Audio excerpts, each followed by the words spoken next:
চালু করে রোদে দে, রোদে দে, আমার খাবার দে।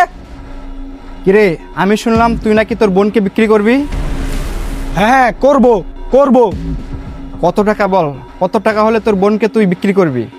তুই আমার বোনরে কিনতে আইসস, আমার বোনের মূল্য 10 লক্ষ টাকা। তোর কাছে আছে 10 লক্ষ টাকা? কি বললি? 10 লক্ষ টাকা?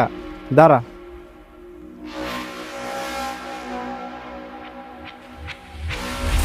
এখানে না পুরো 10 লক্ষ টাকা আছে। ধর, গনে নে, এই ব্যাগে না পুরো 10 লক্ষ টাকা আছে। এই টাকাগুলো লইয়া আমি শুয়ে শুয়ে নেশা করতে পারবো। স্যার, ওরা লইয়া যান আপনি। ভাইয়া, তুমি এসব কি বলছো? তুমি একটা অচেনা লোকের সাথে আমাকে পাঠিয়ে দিবে, তাও কিছু টাকার জন্য? কিরে, তুই এগুলো কি বলতেছস? সে আমার 10 লক্ষ টাকা দিছে, আর সে এখন কিভাবে আমাদের অচেনা হয়? সে তো এখন আমাদের নিজেদেরই লোক। আর কিছুদিন পরে তো তোর বিয়ে দিতে হবে, আর তুই তো আমার ঘাড়ে উঠে বসে আসছস। দাদা, তুই স্যারের সাথে চলে যা, আর একটা কথা বলবি না। না ভাইয়া, তুমি আমার সাথে এমনটা করতে পারো না। মা বাবা মরে যাওয়ার পর আমি তো তোমার কাছেই আছি। আর তাছাড়া আমি তো তোমার পর কেউ না, আমি তোমার আপন ছোট বোন। তোরে বলছি না, তুই স্যারের সাথে চলে যা।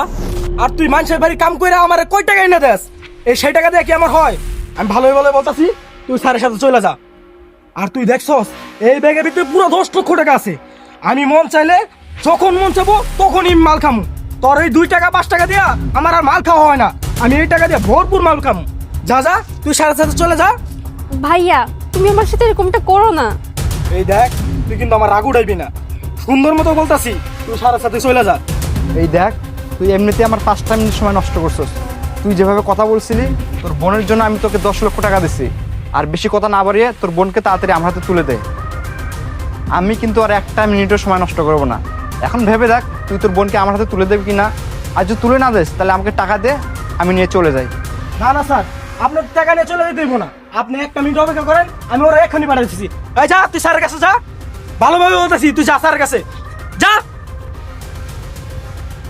ভাইয়া, তুমি এটা কি করছো? এই, তুমি চুপ করো, আমি তো কথা বলতেছি। আর এই যে তোকে আমি বলতেছি, আজকে আমি তোর বোনকে তোর কাছ থেকে 10 লক্ষ টাকাতে কিনে নিছি। আজকের পর থেকে তোর বোনের কোনো অধিকার তুই আর হারাতে পারবি না। আর এখনই আমি তোর বোনকে আমার সাথে করে নিয়ে যেতেছি। না না স্যার, আপনি ওর লয়ে যান। আজকের পর থেকে আমি আর কখনো পরিচয় দিব না ওই আমার বোন ছিল। আমি কখনো বলবো না যে এটা আমার বোন। আমি আর কোনোদিনই বাইরের অধিকার খাটাবো না। আপনি ওর লয়ে যান, আপনি ওরে যা মন চায় তা করেন, আমার কোনো সমস্যা নাই। আমি তো আমার 10 লক্ষ টাকা পাইয়ে গেছি। আমার টাকা ছাড়া আমি কিছুই বুঝি না। স্যার, আরেকটা কথা, আপনি ওরে নিয়ে যাইয়া কাটবেন না মারবেন না অন্য জায়গায় বিক্রি করে দিবেন না আপনি বিয়ে করে সংসার করবেন, সেটা আপনার একান্ত ব্যক্তিগত বিষয়। এতে আমি নাক গলাতে আসবো না। স্যার, আপনি আপনার মাল বুঝা পাইছেন না, আপনি এখন লয়ে যান। আপনি আমার আর বিরক্ত করেন না। ভাইয়া, আমি তোমার কাছে হাত জোর করে বলছি, তুমি আমার সাথে এরকমটা কইরো না। ভাইয়া, আজকে যদি মা বাবা বেঁচে থাকতো, তাহলে কি তুমি আমার সাথে এরকমটা করতে পারতে? পারতে না। তাহলে এখন কেন আমার সাথে এরকম করছো? তুমি ছাড়া আমার কে আছে? ভাইয়া, ভাইয়া, তুমি বোঝার চেষ্টা করো, আমি যেতে চাই না। আর ভাইয়া, নেশার জন্য তোমার টাকা লাগবে না। আমি তোমাকে কথা দিচ্ছি, আমার যত কষ্ট হোক, প্রয়োজন আমি সারা জীবন মানুষের বাসায় কাজ করে তোমাকে টাকা দিব, কিন্তু তারপরও একটা অচেনা লোকের কাছে তুমি আমাকে দিও না ভাইয়া। এই, তুমি চুপ করো। আমি তোকে টাকা দিয়ে কিনছি না। আমি তোদের আর এই নাটক দেখে আমার 1 মিনিটের সময় আমি নষ্ট করতে চাই না। চল তুই এখনই আমার সাথে। এই চল, তুই আমার সাথে চল, চল।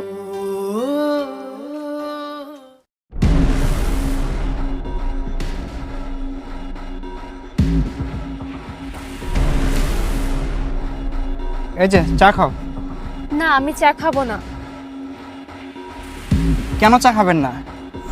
আপনি আগে বলুন তো, আমাকে আপনি কেন নিয়ে এসেছেন, আর আমার ভাইকে এতগুলো টাকা কেন দিলেন? ও, তুমি এটা শুনতে চাও? আচ্ছা, তুমি আগে এটা বলো তো, তোমার নাম কি? আমার নাম নুসরাত। দেখো নুসরাত, আমি তোমাকে 10 লক্ষ টাকা দিয়ে কিনে নিয়ে এসেছি। তবে হ্যাঁ, আর আমি তোমার সাথে খারাপ কিছু করব না। তুমি এখন নুসরাত এটা মনে করতে পারো যে আমি তোমার জীবন বাঁচিয়েছি। কি? আমার জীবন বাঁচিয়েছেন, তাও টাকা দিয়ে? আমি বুঝলাম না, এইভাবে কি কারো জীবন বাঁচানো যায়? হ্যাঁ, বাঁচানো যায়। আর হ্যাঁ, এটা ঠিক আছে, আমি তোমাকে টাকা দিয়ে কিনে নিয়ে এসেছি। তবে এটা সত্যি, তোমার ভাই টাকার বিনিময়ে তোমাকে অন্য জায়গায় বিক্রি করতে চাইছিল। কালকে আমি জানতে পারলাম সে একটা খারাপ লোকের সাথে আলোচনা করতেছিল, তার কাছে তোমাকে টাকার বিনিময়ে বিক্রি করবে। আর তোমার ভাই কিংবা তুমি হয়তো বা জানো না যে ওই লোকটা কত ভয়ঙ্কর। নুসরাত, যদি কোনোভাবে তোমার ভাইয়া ওই লোকটার কাছে তোমাকে বিক্রি করে দিত, তুমি সেটা কল্পনাতেও ভাবতে পারতে না ওই লোকটা তোমার সাথে কি কি জঘন্য কাজ করতো। তাই আমি তোমাকে বাঁচানোর জন্য 10 লক্ষ টাকা দিয়ে তোমার ভাইয়ের কাছ থেকে তোমাকে আমি কিনে নিয়ে আসছি। কি, আমার ভাই আমাকে অন্য জায়গায় বিক্রি করতে চেয়েছিল? তোমাকে অনেক অনেক ধন্যবাদ। হ্যাঁ নুসরাত, তুমি আমাকে এটা বলো তো, তোমার কি পরিচিত কোনো লোক আছে, মানে যেখানে গেলে তুমি সেভে থাকবা? যেমন ধরো তোমার বয়ফ্রেন্ড, তোমার কোনো আত্মীয় স্বজন, এরকম কেউ আছে? আমার এই দুনিয়াতে আমার ভাই ছাড়া আর কেউ নেই। আর তুমি যে আমাকে কিনে নিয়ে এসেছো, এখন যে তোমার সাথে আমি যাব, আমি তোমাকে কিভাবে বিশ্বাস করব যে তুমি আমাকে সেভ করে রাখবে? ও আচ্ছা, আমার প্রতি তোমার কোনো বিশ্বাস নেই? আচ্ছা ঠিক আছে, বিশ্বাস করতে হবে না, তাহলে তুমি যাও, বাড়িতে চলে যাও। তারপরে যদি কিছু হয় তারপরে কিন্তু আমাকে বলতে পারবা না কিছু। আর এমনটা না যে আমি তোমাকে বলতেছি তুমি আমার সাথে চলো, তার জন্য আমি তোমাকে জিজ্ঞেস করলাম যে তোমার কোনো রিলেটিভ কেউ আছে কিনা বা তোমার বয়ফ্রেন্ড আছে কিনা। যদি থাকে তুমি আমাকে বলো, আমি তাদের কাছে তোমাকে পৌঁছায় দিয়ে আসি। বুঝতে পেরেছি ভাইয়া, আপনাকে অনেক অনেক ধন্যবাদ। আচ্ছা দাঁড়াও 1 মিনিট।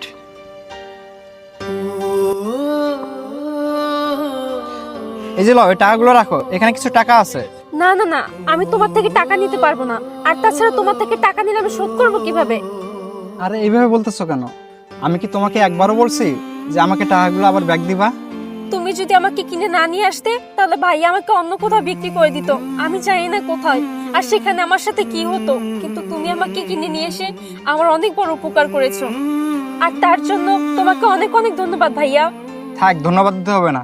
তুমি এখন এই টাকাগুলো নিয়ে দূরে কোথাও চলে যাও। আর তোমার জন্য অনেক শুভকামনা রইলো। তুমি অনেক সুন্দর মতো তোমার লাইফটা শুরু করো আবার। সত্যি বলতে ভাইয়া, আমি আসলে এই জায়গাটা বেশি একটা চিনি না। আর এমনিতেও আমার আশেপাশে আত্মীয় স্বজন বা পরিচিত কেউ নেই। আমি কোথায় যাব, কিভাবে কি শুরু করব, আমি কাউকে বিশ্বাস করতে পারছি না। আর আমি জানি না আমি কি করব। হ্যাঁ তুমি ঠিকই বলছো, তুমি একটা মেয়ে মানুষে কোথায় যাবা, কিভাবে থাকবা। আচ্ছা তুমি একটা কাজ করতে পারো, আমার একটা কোম্পানি আছে, সেখানে তুমি কি জব করবা? যদি তুমি জব করো, আমার কোম্পানিতে তোমাকে একটা জবের ব্যবস্থা করে দেবো। সত্যি বলতেছেন ভাইয়া? হ্যাঁ, চাইলে তুমি আমার কোম্পানিতে জব নিতে পারো। আমি তোমাকে নাইতে থাকা খাওয়ার একটা ব্যবস্থা করে দিলাম। তাহলে তো ভাইয়া আমার জন্য ভালোই হয়। আচ্ছা ঠিক আছে, চাটা ঠান্ডা হয়ে যাচ্ছে, তাহলে আমি চাটা খেয়ে নাও। আসসালামু আলাইকুম বন্ধুরা, আজকের গল্পটি আপনার কাছে কেমন লেগেছে অবশ্যই কমেন্টের মাধ্যমে জানাবেন। আর ভালো লেগে থাকলে লাইক, কমেন্ট, শেয়ার করে অন্যদেরকেও দেখার সুযোগ করে দেবেন। ধন্যবাদ সবাইকে।